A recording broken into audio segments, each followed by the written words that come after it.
Meron pong isang lay minister, nagbibigay ng komunyon, ang lumapit sa akin pagkatapos po namin bumisita sa may sakit. Seminarista pa po ako noon, nag-aabang maordinahan na diakono. Habang naglalakad kami, sabi niya sa akin, "Bro, papahinga muna ako sa pagiging lay minister." Sabi ko, "Bakit naman po?" Kasi sabi niya, ang gulo-gulo na kasi ng pamilya ko. Yung mga anak ko laging nag-aaway.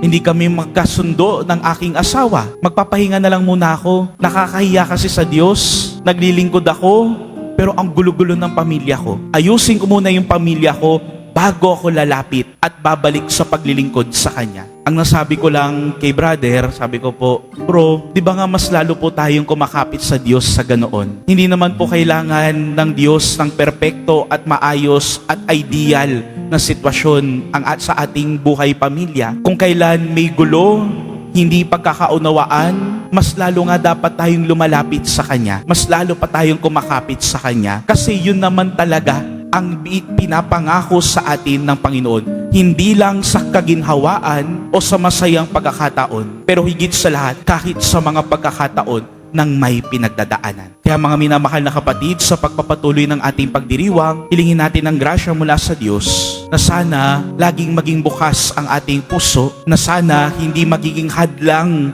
ang hiya para lumapit at manalangin lagi sa Kanya. Amen.